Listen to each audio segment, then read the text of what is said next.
Entre 25 et 26 degrés pour les minimales à Azali dans la commune d'Abomey. La météo annonce les risques de précipitation. Mesdames et messieurs, bonjour. Voici les titres. Phase B du projet asphaltage à Cotonou. Les travaux de réhabilitation de l'axe Kadiaon-Étoile Rouge ont démarré depuis ce lundi. Une équipe est allée faire le constat. Les précisions à suivre.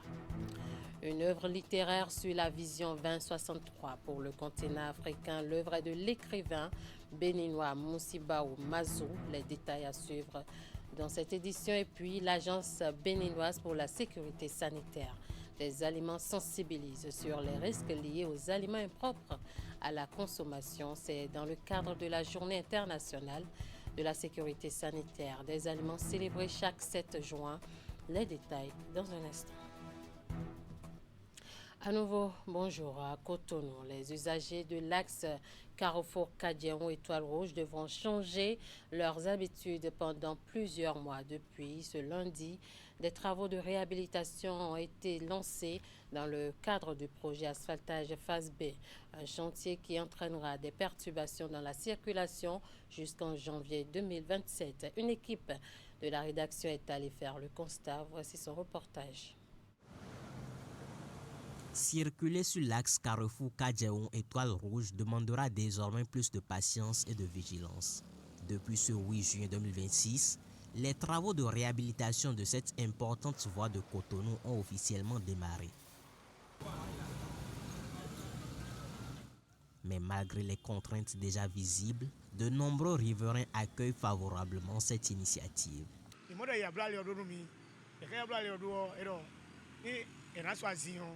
On ne fait pas d'omelette sans casser les œufs. La circulation est vraiment compliquée, surtout en cette période pluvieuse.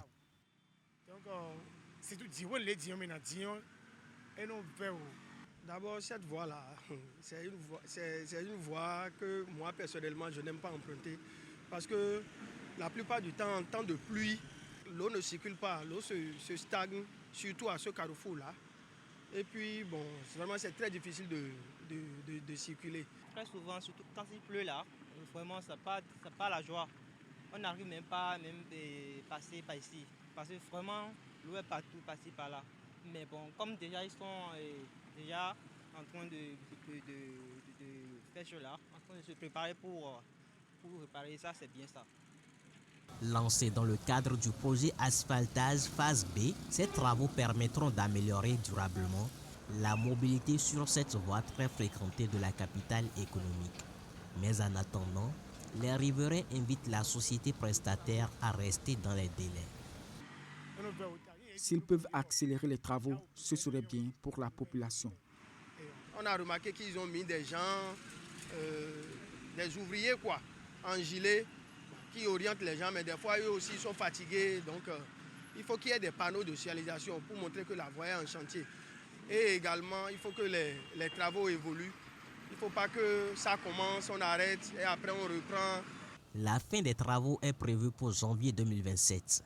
Pendant ce temps, conducteurs, motocyclistes et piétons devront s'adapter à une nouvelle organisation de la circulation sur cet axe stratégique de Cotonou. Au Palais de la Marina, les premiers contacts avec les partenaires au développement se poursuivent pour le président Romuald Wadagni. Ce mercredi, le chef de l'État a accordé des audiences à deux importantes institutions financières africaines. Il s'agit de la Banque africaine de développement et de la Banque ouest-africaine de développement. Au cœur des échanges, les perspectives de coopération et l'accompagnement des projets de développement du Bénin. Je vous invite à suivre les propos des deux présidents d'institutions après leur rencontre avec le chef de l'État. C'était l'occasion de présenter nos félicitations à son Excellence, mais aussi d'évoquer avec lui les excellentes performances macroéconomiques de la République du Bénin et l'ambitieux programme présidentiel qu'il entend mettre en œuvre. Et nous avons réitéré à son Excellence notre engagement pour accompagner son programme de gouvernement avec tous les instruments que le groupe de la Banque africaine de développement peut déployer. Nous avons aussi écouté avec beaucoup d'attention les orientations de son Excellence sur les réformes engagées par le groupe de la Banque africaine de développement et surtout sur la nouvelle architecture financière africaine pour le développement et nous nous réjouissons du soutien que son Excellence apporte à ces réformes. Nous l'avons félicité pour sa brillante élection à la tête du pays. Nous avons souligné le fait que c'est une élection historique, une transition historique. Une fois de plus, le Bénin a étonné le monde. C'est un exemple. Le président de la République, le président Romuald Wadani, connaît bien nos sujets. C'est un familier de nos sujets. C'est un grand technicien de la matière finance. Et nous avons ensemble évoqué 3 points essentiels. Le premier est le sujet du niveau d'engagement de la banque. La BOAD va devoir faire plus. Donc, c'est une question de quantum. Nous allons devoir faire plus. Le deuxième point, c'est que nous allons devoir faire mieux, c'est-à-dire essayer de trouver les voies et moyens pour financer le développement dans les meilleures conditions possibles. Et le troisième point, c'est cette question de l'innovation. On doit continuer d'innover. Je l'annonçais en début d'édition, adoptée en janvier 2013, la vision 2063 pour le continent africain est au cœur d'une analyse littéraire. Les promesses de l'Afrique, réflexion sur l'agenda 2063 de l'Union africaine. C'est le titre de l'ouvrage fruit de ce décryptage structuré signé de l'écrivain béninois Moussiba Oumazou. L'œuvre déclinée en 3 tomes est officiellement lancée lundi dans les locaux de l'Institut national de la femme en présence de personnalités de bords différents. Compte rendu, Hugues Vingbe, Elvis Tounoukoua. Dans une approche analytique, l'ouvrage explore la feuille de route de l'Afrique à l'horizon 2063 et la dissèque en l'arrimant au contexte actuel. Il fait également des propositions concrètes pour que l'objectif de développement accéléré du continent soit atteint. Les promesses de l'Afrique, réflexion sur l'agenda 2063 de l'Union africaine, ces 3 tomes présentés par des figures triées sur le volet.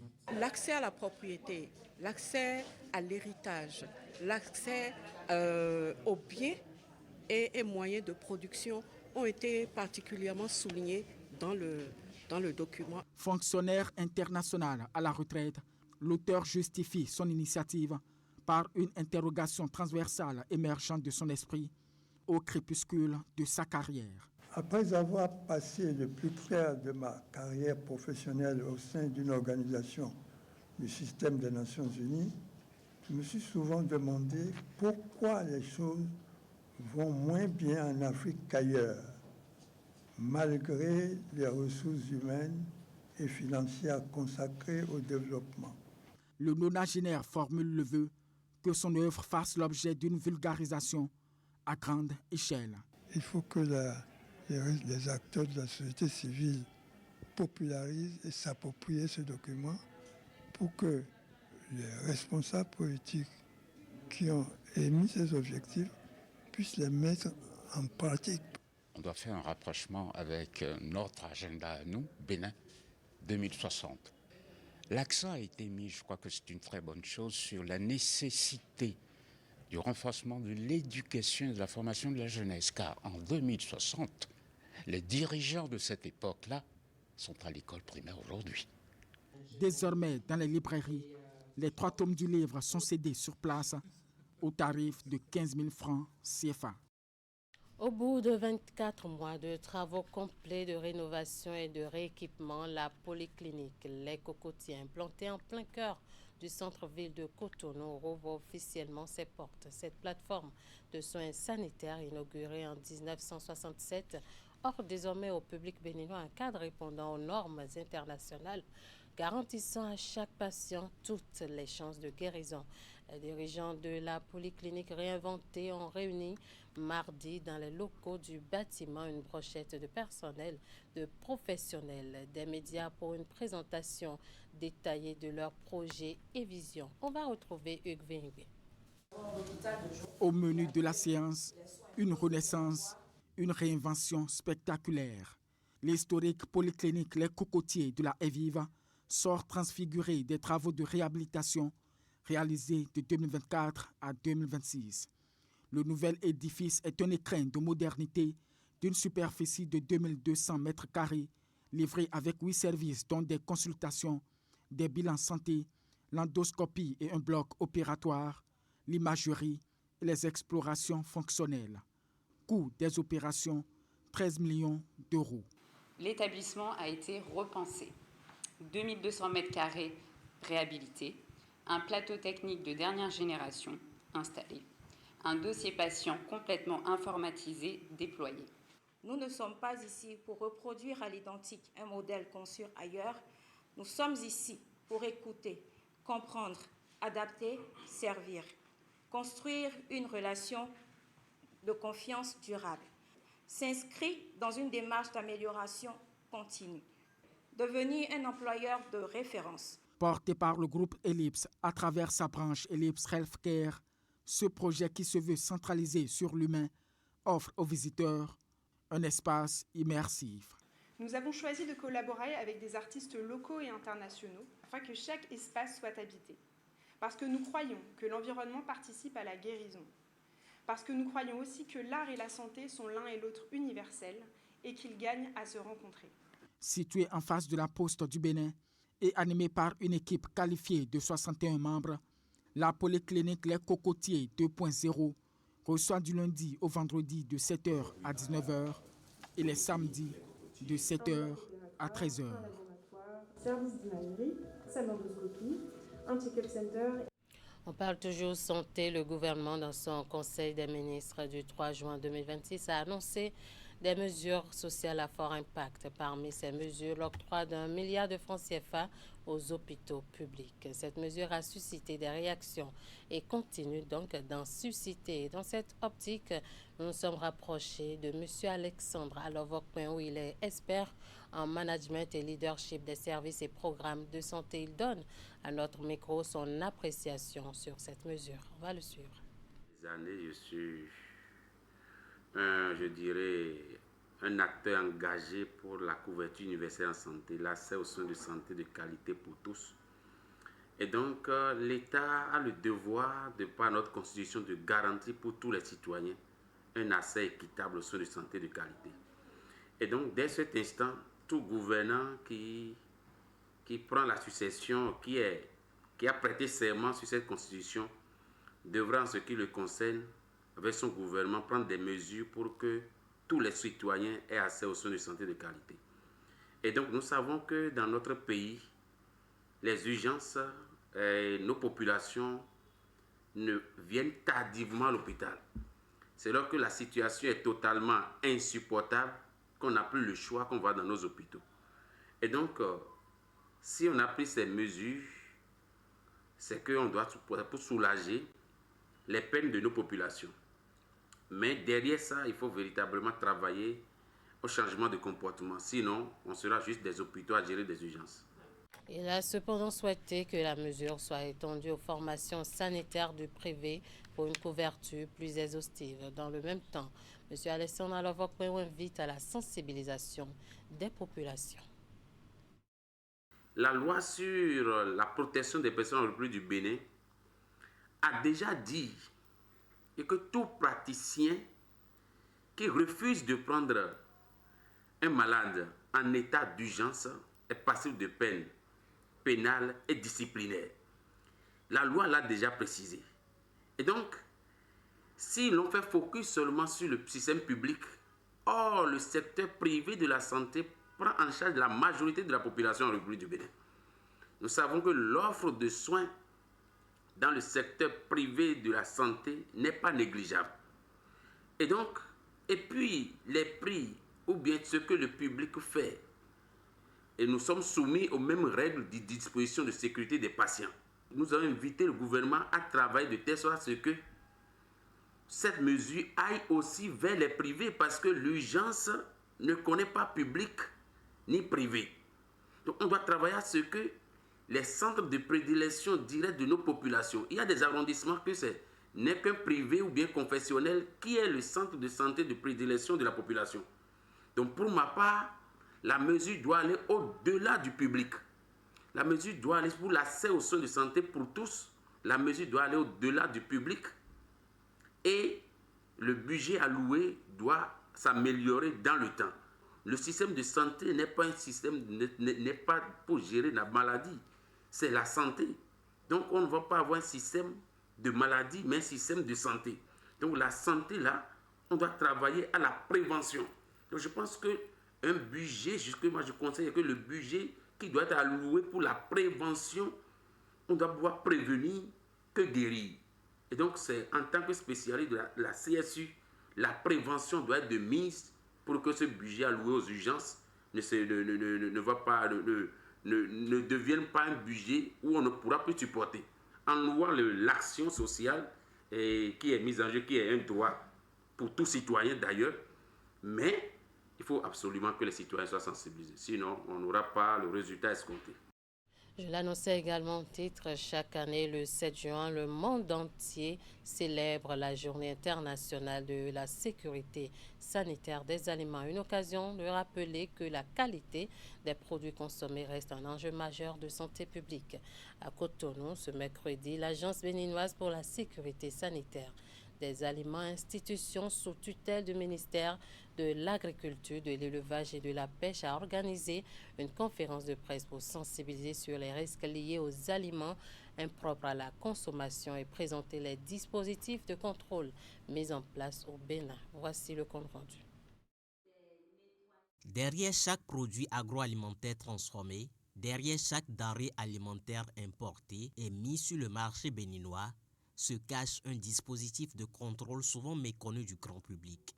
Un travail de veille assuré par l'Agence béninoise pour la sécurité sanitaire des aliments ABSA. À l'occasion de la Journée internationale de la sécurité des aliments, l'institution remet au cœur des débats son mécanisme de prévention, de détection et de gestion des maladies d'origine alimentaire. L'objectif de la journée au niveau mondial, c'est de pouvoir sensibiliser tous les acteurs de la chaîne alimentaire, à savoir depuis la production jusqu'à nos fourchettes.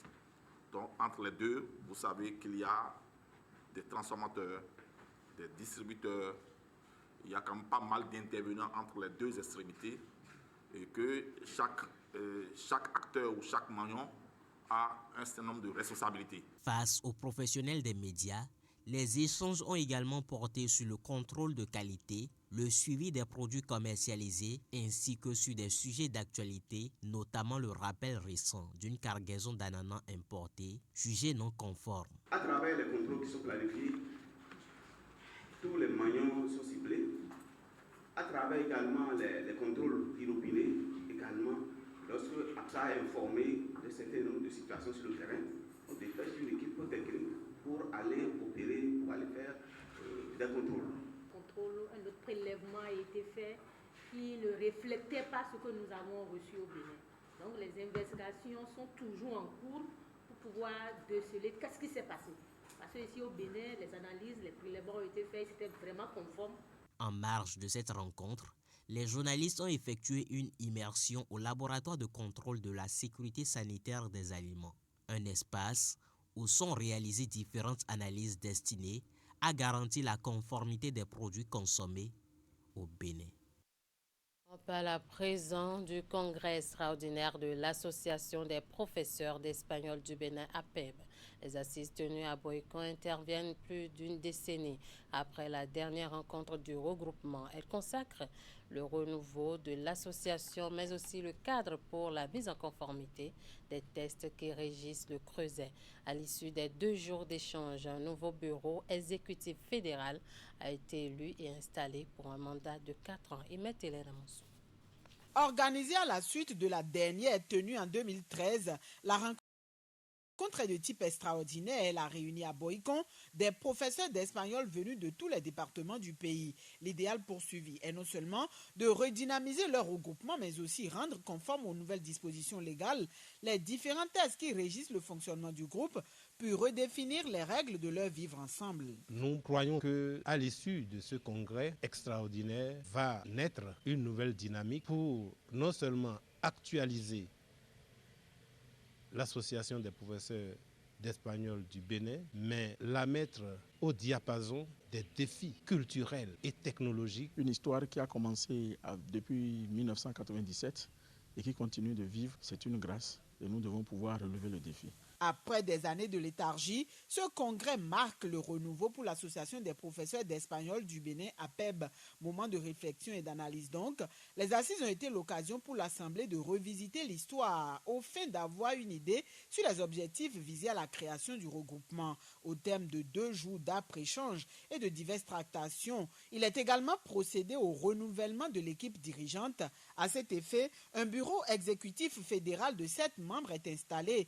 Il est présidé par Guy Okambawa. Aujourd'hui, je vais vous dire avec force et conviction, l'APEB renaît et a besoin de chacun de vous. Ensemble, créer des opportunités de formation et de perfectionnement afin que chacun se sente valorisé et accompagné. Pour les 4 prochaines années, Guy Okambawa et ses compères entendent également consolider les liens de solidarité de la communauté APEB. Le nouveau bureau exécutif fédéral a en plus choisi promouvoir l'espagnol comme langue d'avenir, de culture et d'ouverture internationale. Et pour l'atteinte des objectifs fixés, chaque membre de l'assistance est invité à s'approprier la mission du bureau installé.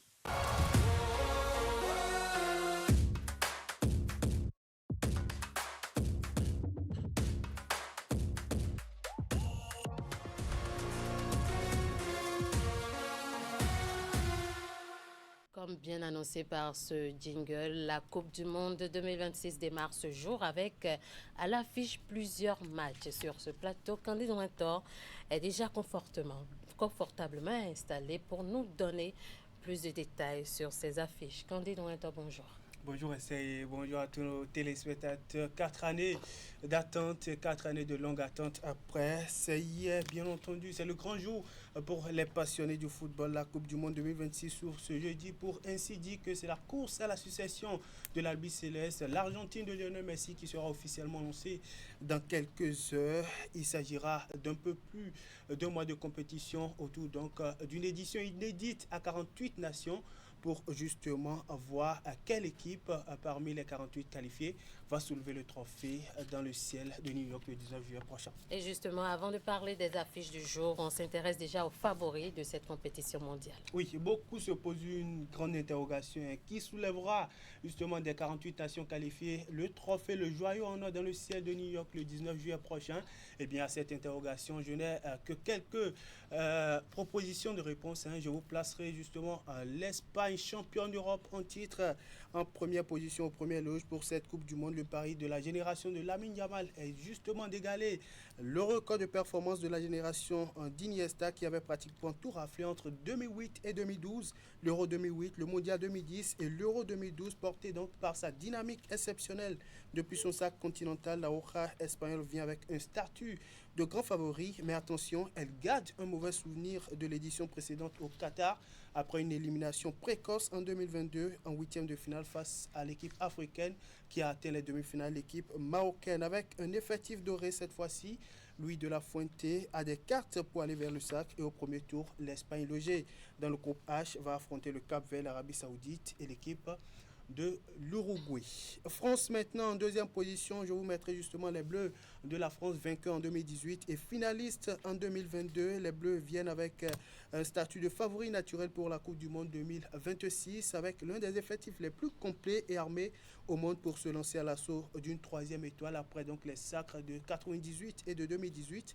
Habitué des derniers carrés, l'équipe de la France fait figure de favori grâce à un réservoir de joueurs de classe mondiale tels qu'Ousmane Dembélé, Ballon d'Or 2025 et double vainqueur de la Ligue des Champions avec le Paris Saint-Germain, Kylian Mbappé, le joueur de Real Madrid, Michael Olise ou encore de jeunes pépites comme Désiré Doué, Bradley Barcola et Ryan Cherki. Pour la France, il faudra tout simplement un collectif solide dans une poule avec la Norvège d'Erling Haaland, le Sénégal de Sadio Mané et l'équipe de l'Irak. Argentine, je ne les ai pas oubliés, les champions au titre avec leur statut donc de tenant du titre. Les Argentins figurent parmi les favoris de la compétition. L'Albi Céleste va tenter un doublé historique après donc son sac en 2022, une performance historique inédite qui n'a été réalisée que par le Brésil en 1962, porté donc par Lionel Messi. Les Argentins sont logés dans le groupe J pour le premier tour où ils affrontent l'Algérie, l'Autriche, et la Jordanie. Celui-là qui vient boucler le top 4 des favoris.